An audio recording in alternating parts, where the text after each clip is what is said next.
Setelah diteliti oleh dokter keduanya itu ternyata Gua Lawa ini diteliti pertama menemukan 12 ruangan yang luas. Ini ruangan 2, 12 ruangan yang luas. Setelah diteliti pertama ya ruangan 1 itu, ruangan 2 ini juga dibawakan alat yang sangat canggih. Ternyata sampai ujung sana di ruangan 7 Gua Lawa ini sudah pantas untuk tempat berwisata. Tidak ada zat asam arang, penuh dengan oksigen. Jadi upama di daerah mana, daerah Papua, atau Bali, atau Bantul sana ada gempa sampai 7,6 skala liter, Gua Lawa tidak mungkin nanti ada yang rontok dan lain sebagainya. Aman dan terkendali. Dinyatakan bahwa Gua Lawa ini menurut Dokter Kodang dari Bogor, itu Gua Lawa ini termasuk gua terpanjang, terbesar di Asia Tenggara. Malah lah Pak Dokter yang dari Prancis, Gua Lawa itu termasuk gua terpanjang terluas di Asia. Penuh dengan oksigen. Pantas dikunjungi anak yang masih balita, usianya masih di bawah 3 bulan. Pantas dikunjungi orang tua yang usianya lebih dari 80 tahun. Juga selama saya bekerja di sini sudah sampai 39 tahun, alhamdulillah Mbak Mas, tetap aman dan terkendali. Anak-anak yang masih balita pun tidak ada yang terasa di sini sampai pokoknya sampai pingsan dan lain sebagainya. Masalahnya apa? Pertama, di dalam gua ini ada airnya kan, ada sungainya sana.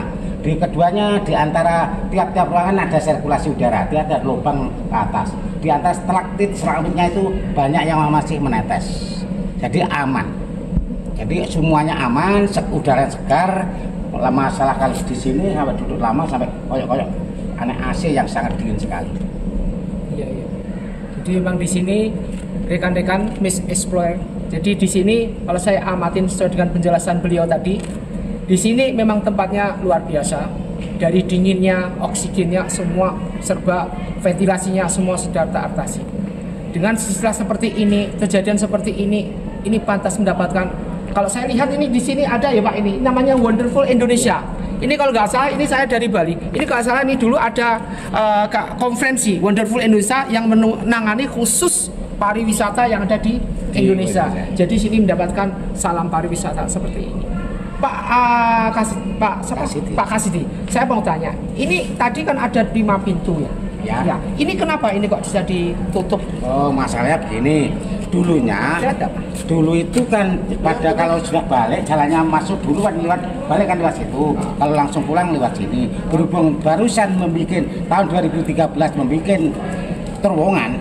Kan ini di batu-batunya yang dari dalam terowongan itu ditaruh di situ. Jadi tidak ada hal yang berbahaya karena kenapa ini ditutup itu tidak ada. Ya cuma jalannya memang sangatlah menanjak, sehingga dijadikan satu supaya jalannya sangat aman gitu. Iya. Terus selanjutnya begini, tadi kan sudah semuanya sirkulasi udara, semuanya sudah saya ceritakan.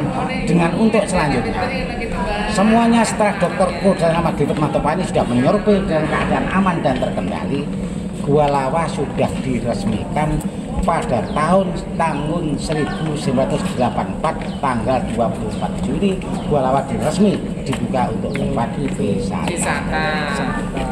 Ini ibu-ibu semua. Ibu, saya bisa bicara sebentar aja? Maaf sebentar ya. Karena ya, saya enggak apa-apa. Ibu, sini enggak apa-apa. Mbak, tolong bisa sebentar saja ya. Ini saya dari Miss Explorer YouTuber ya. Anda akan naik ke ini kenapa kok bisa tertarik melihat ini? Pertama ini sudah yang kedua Pak. Jadi kesini itu karena memang yang pertama itu luar biasa. Bapak ini juga yang jadi. Gitu. Jadi karena bagus sekarang mengajak rombongan lain. Oh gitu. Rombongan Dharma Wanita SMKN 1 Madiun. Oke. Madiun Jaya. Saya dulu yang menjelaskan tadi ya. Iya. Tapi dulu sama PKK, sekarang sama Dharma Wanita. Wah, bagus nih pariwisatanya. Terima kasih Ibu. Terima kasih. Sama-sama. Terima kasih. Terima kasih. Terima kasih. Saya dicari. Sahabat Miss Explorer di mana berada. Jadi ini tadi, jadi ternyata di sini tidak hanya anak muda, orang yang sudah usia lanjut, mereka tekadnya tinggi untuk ingin mengetahui sejarah apa yang ada. Makanya penting untuk kita pelajari, bukan karena tempatnya. Semakin tempatnya dipermudah, semakin kesempatan generasi muda semakin besar untuk mempelajari apa yang ada di sini. Jangan sampai kalah dengan mereka orang asing ingin mempelajari di sini ilmu yang ada di dalam goa ini. Banyak ilmu yang belum tercetuskan di dalam goa ini.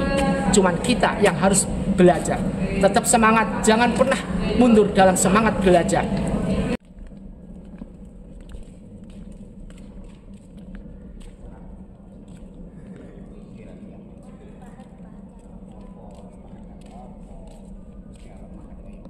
Ini gini Pak Kasidi ya, kita dari Miss Explorer ingin tahu benar. Jadi tadi sudah diceritakan sejarah tentang yang itu. Sekarang saya mau feedback kembali, yaitu tentang cerita daripada Raden Tumenggung Yudonegoro. Itu konon katanya menurut cerita sampai dia bersemedi membabat alas ini, kemudian di rekan-rekannya sampai duduk di atas batu yang jumlahnya 5, maka dikasih nama Watulimo. Itu gimana sejarahnya? Sejarah begini, pada tahun zaman kerajaan Mataram, daerah Watulimo khususnya Prigi itu masih merupakan hutan yang masih belantara. Dipandang dari kerajaan Mataram itu kan gelap gulita, masih nyeri, banyak misteri yang utamanya jin setan pibrayangan, bangsanya lembut yang masih ingin mengganggu para orang Jawa sekitar. Masalahnya Tumenggung Yudonegoro merintah, Tumenggung dari Raja Mataram merintah Tumenggung Yudonegoro supaya membabat pantai Prigi pada waktu itu. Tapi kenapa Tumenggung Yudonegoro pada sudah di tengah perjalanan, kira-kira sudah berjalan dari ke arah Prigi itu kurang lebih dari 7 sampai 8 kilo, Tumenggung Yudonegoro tidak bisa melaksanakan tugasnya. Masa dihadang oleh yang baunya ngeri, bangsa jin setan, mas yang peperayangan, juga dedemit yang ingin mengganggu Tumenggung Yudonegoro sama kami. Itu di daerah mana? Di daerah Watulimo sana. Di daerah Watulimo, tetap di daerah Watulimo, tapi kurang lebih dari Prigi itu kurang 7 kilo masuknya ke Prigi. Di sini sama Watulimo masih jauh ya? Jauh, masih jauh. Setelah itulah Tumenggung Yudonegoro itu berduduk dengan 4 orang sampai 5 orang, termasuk Tumenggung Yudonegoro. Di situ memohon kepada Yang Maha Kuasa, ya Allah, saya akan babat pantai Prigi, ya Allah. Saya dihadang oleh yang bau yang ngeri, dihadang oleh dedemit setan pepriangan, bangsanya akan mengganggu saya. Ya Allah, bagaimana untuk perjalanannya pantai Prigi besok, upama tidak saya nanti kedepannya tidak bisa membuka. Nah, dapat pangsit, ini Tumenggung Yudonegoro. Kamu sudah berduduk di 4 orang, sampai sekarang besok sudah jadi padesaan yang sudah subur makmur dinamakan Watulimo. Tapi malam itu Tumenggung Yudonegoro ke arah utara, berjalan-jalan tadi ya, berjalan-jalan Tumenggung Yudonegoro menemukan kura-kura raksasa yang menganga barang siapa yang masuk ke gua ini akan dimakan lalu diuntal. Setelah Tumenggung Yudonegoro masuk ke situ, tapi Tumenggung Yudonegoro membawa tongkat yang sakti, akhirnya kura-kura yang raksasa yang saya ceritakan tadi dipukul menjadi batu. Akhirnya Tumenggung Yudonegoro bersama kawan 5 orang akhirnya bisa masuk ke dalam gua, bersemedi ke arah kira-kira kurang lebih dari sini kurang 400 meter lagi. Di situ bersemedi, di situ masuk ke lantai 2. Di situ mendapat wangsit. Tumenggung Yudonegoro, kalau kamu ingin membabat pantai Prigi juga supaya aman dan terkendali, itu ada syaratnya.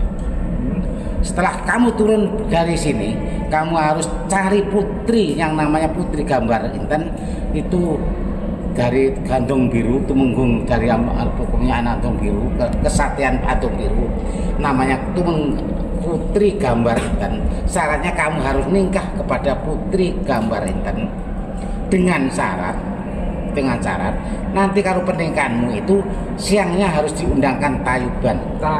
Ya, tayuban tahu. Ya, tahu. Kalau malamnya harus diundangkan wayang kulit. Ya, wayangan tahu. Ya, makanya kalau hari Kliwon pasaran kliwon, apa Senen kliwon, apa Jemah kliwon, bulannya itu bulan Jawa Selo, Prigi itu pasti siangnya tayuban, malamnya wayangan, itu mencari pertamanya juga larung sembunyo, jadi itu ya ritualan ulang tahunnya Tumenggung Sidonegoro yang dari Mataram.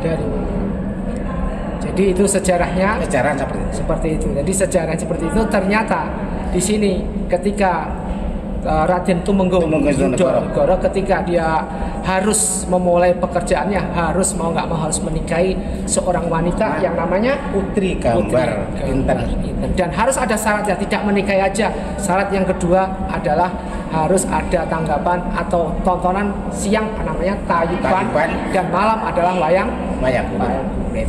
Itu tiap tahun sekali. Tiap tahun. Dan sampai sekarang ini dia sampai masih berjalan. Hebat banget. Dan tadi seperti yang pernah diceritakan oleh beliau, yaitu di sini kurang lebih sekitar 400 meter. Artinya hanya beliau aja hanya waktu itu Raden Tumenggung Sidonegoro aja yang dari Mataram yang bisa masuk ke dalam. Karena kita cuma sampai ke situ, nggak bisa sampai kan itu kurang lebih sampai 400 meter. 400 meter lagi. 400 meter. Tapi itu sebenarnya bisa ditempuh manusia. Bisa ya. Cuma jalannya sempit. Jalannya masih sempit sekali. Masih sempit. Jadi jalannya nggak seperti ini yang sudah direnovasi seperti ini, nggak. Jalannya penuh perjuangan, penuh liku, dan harus butuh orang yang ahli di dalamnya. Tidak hanya asal-asalan. Ini ingat, goa adalah goa. Dimana kalau kita tidak punya ilmu tentang goa ini, maka kita bisa tersesat. Maka dari itu ilmu adalah penting nomor 1.